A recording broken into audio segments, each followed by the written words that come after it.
اعوذ باللہ من الشیطان الرجیم بسم اللہ الرحمن الرحیم ان الذین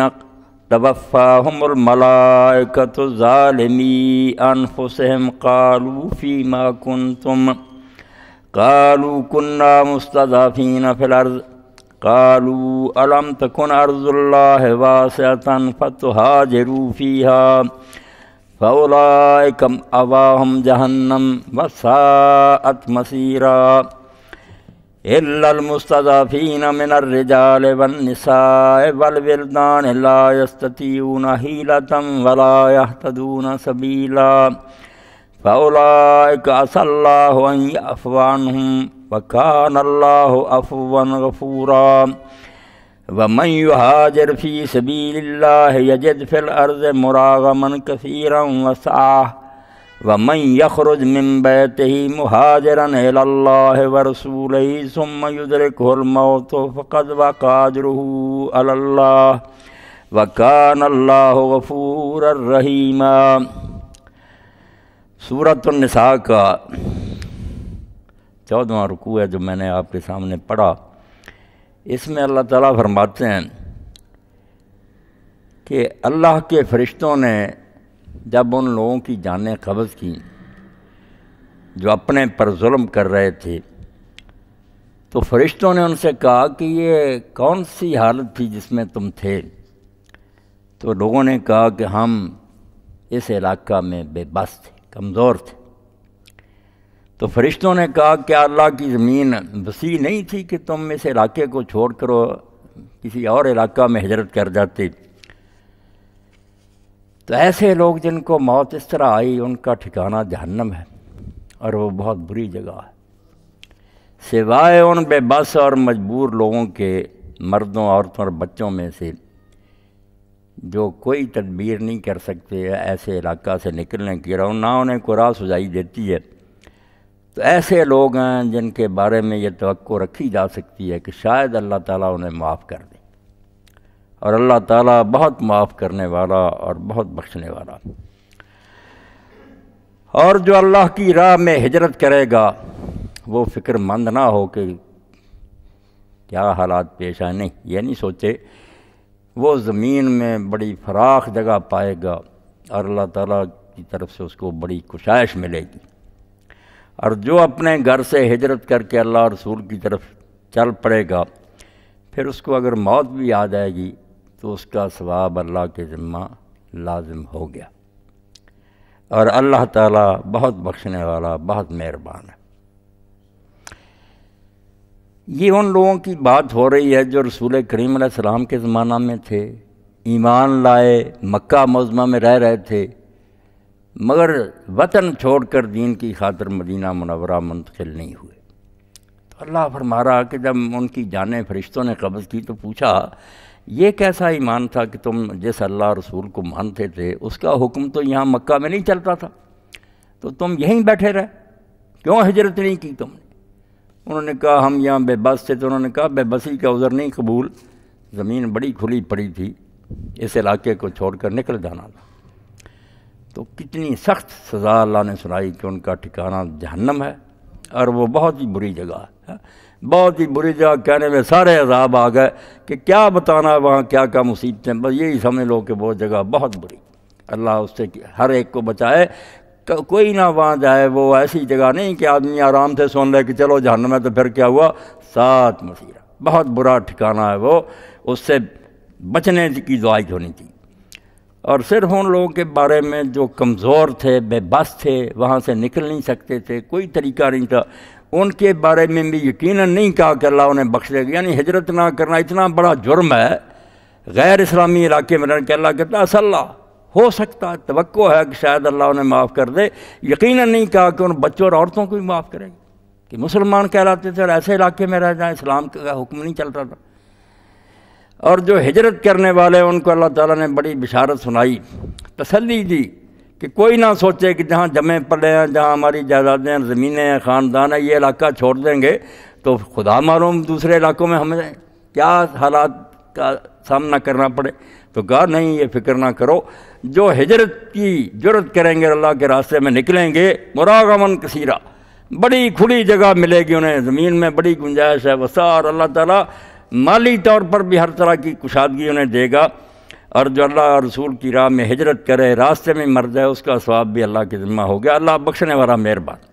تو ریاض صاحب جو بات پہلے کر رہے تھے وہی بات اللہ پاک نے اس میں دہرائی ہے کہ یہ جو دورنگی ہے، منافقت اور تضاد، کہ جس کتاب کو آدمی اللہ کی کتاب مانے وہ تو الماریوں میں بند رہے، اس علاقے میں اس کا قانون نہ چلتا بلکہ اس کے خلاف چل رہا، اور دن رات اس کے قوانین پامال ہو رہا ہے، اس کا مذاق اڑایا جاتا۔ تو ایک مسلمان صرف اپنی دنیا بنانے کے لیے کہ یہاں اچھی گزران ہو رہی ہے، میرے خاندان کے لوگ ہیں، زمین جائے، وہاں ٹکا رہا ہے، اس میں اتنی دینی غیرت اہمیت نہ ہو کہ میں اس علاقے کو آگ لگاؤں۔ اور جیسے کوثر مرحوم نے یہ ایک بات کہی تھی، ٹھیک تھی، اللہ تعالیٰ اسے معاف کرے، جب وہ ٹھیک راستے پر تھے تو بہت اچھی بات کہی تھی، دین کی فضا اگر راس نہ، اے میرے وطن تجھ کو کوئی آگ لگائے۔ اگر دین نہیں یہاں چلتا تو میں نے اس علاقے کو آگ لگانی۔ تو ہجرت جس پر اللہ تعالیٰ نے اتنا زور دیا کہ صحابی رسول اللہ کے ہاتھ پر ایمان لائے، مکہ میں رہ رہے تھے، ایسی جگہ جو اللہ کے نزدیک ساری زمین سے بہتر زمین ہے، مگر فرشتوں نے کہا یہ کیا ایمان تھا تمہارا، یہ کلمہ تھا تمہارا کہ اس علاقے میں دین پر عمل نہیں ہوتا تھا۔ انہی دنوں میں کرب عالم نے لکھا ٹھیک ہم دنیا کی خاطر بھاگے جا رہے ہیں کفر کے علاقوں کی طرف کہ وہاں دی بڑی ترقی ہے، گرین کارڈ ملے، اس نے کہا حرام ہے، جو وہاں انہیں بھی نکلنا چاہیے، کیوں رہ رہے وہاں، پھر روزی کمانے کی بغیر تو جا رہے ہو۔ یہ یورپ اور سارے ممالک دارالکفر ہیں، وہاں تمہاری اولادیں جو بگڑ جاتی ہیں، رو رہے ہیں لوگ، کئی لوگوں کے مضمون پڑھتا ہوں جن میں تھوڑی بہت دینی رمق، رو رہے ہیں مرد عورتیں کہ وہ کتنا برا دن تھا جب ہم یہاں آئے تھے، اب ہمارے سامنے ہمارے بچیاں بگڑ گئے، ہم ان کو ٹوک نہیں سکتے، اسی وقت وہ پولیس کو بلا لیتے۔ تو دنیا کی خاطر آدمی دین کو تباہ ہوتا برداشت کر لے کہ دین نہیں، کوئی بات نہیں، دنیا تو میری ٹھیک ہے نا۔ تو اللہ نے فرمایا جن لوگوں کے نزدیک دین اتنی بے قدر شے ہے نا کہ وہ اس کی خاطر علاقہ نہیں چھوڑتے ہو، ان کا حشر یہ ہے کہ وہ مکہ میں بھی ہوں گے نا تو ان کی جانیں جب فرشتے قبض کریں گے پوچھیں گے بغیر تو بے حمیت ہو، دین یہاں پامال تھا، پاؤں تھلے روندا جاتا تھا، تم یہاں بیٹھے رہے، کیوں ہجرت نہیں کی؟ تو ہجرت اس معنی میں ایمان اور نفاق کی علامت بن گئی کہ جو ہجرت کرے گا وہ مومن، جو بیٹھا رہے گا منافق۔ اور اسی سورہ میں اللہ تعالیٰ نے اعلان کر دیا مسلمانوں سے، کئی مسلمان سوچتے تھے چلو یار وہ بھی ہمارے دینی بھائی تو کلمہ پڑھ، اللہ نے کہا تم دو گروہ بن گئے، ان کے بارے میں نرم گوشہ رکھتے ہو، وہ کوئی دینی بھائی نہیں جب تک وہ ہجرت نہیں کرتے، تمہارا ان کے ساتھ کوئی تعلق نہیں، وہ ملیں تو دوسرے کافروں کی طرح ان کو وہاں قتل کر دو۔ ہاں، یعنی اللہ تعالیٰ چاہتا ہے کہ اسلام جو ہے نا یہ صرف ایک مذہب بن کر نہ رہے کہ کتابوں میں لکھا ہوا تبرک کے طور پر پڑھیں، اس کی صنع میں قصیدے پڑھتے رہے کہ اسلامی نظام بڑا بہتر ہے، نافذ کہیں بھی نہ ہو۔ مسلمانوں کے لیے صرف دو ہی راستے ہیں کہ اگر وہ کسی ایسے علاقہ میں رہ رہے ہیں کہ جہاں اسلام نافذ نہیں، یا تو انقلاب کے لیے کوشش کریں پرامن طریقے سے جیسا ممکن ہے نا، جو ان کے بس میں ہے، تڑپ ہو، آگ لگی ہوئی کہ حالات کو بدلنا، بے چین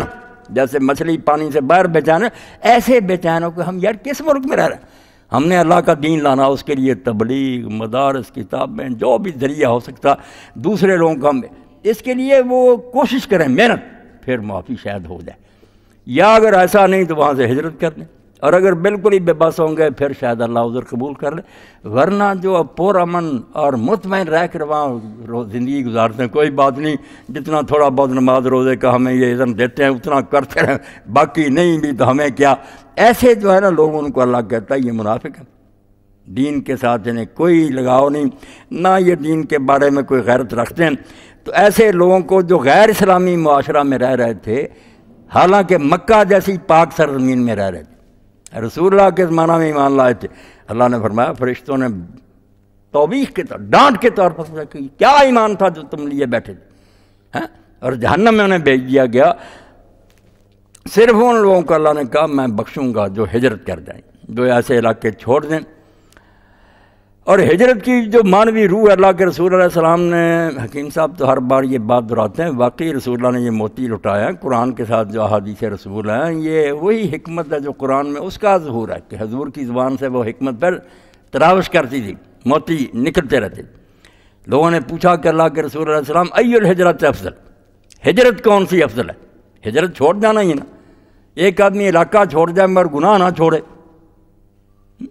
ویسے لوگ مجبور ہو کر ہندوستان سے آ گئے، سکھ مار رہے تھے آ گئے، مگر زندگیاں ان کی بری، کوئی دین نہیں، نماز نہیں، روزہ نہیں۔ مہاجر تو ہم ان کو بھی کہتے ہیں، مگر کیا مہاجر ہے وہ؟ تو جب پوچھا کہ اللہ کے رسول علیہ السلام مہاجر کون ہے اصل،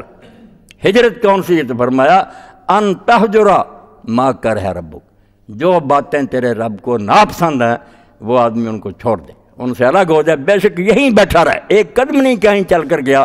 مگر اس نے وہ برائیاں چھوڑ دیں جن سے اللہ ناراض ہے، وہ مہاجر، حقیقی مہاجر۔ اس نے چھوڑا سب کچھ، ورنہ ایک نے وطن بھی چھوڑا، گھر بار چھوڑا، بدعمالیاں نہیں چھوڑیں، دین کے خلاف کام نہیں، وہ کیا مہاجر؟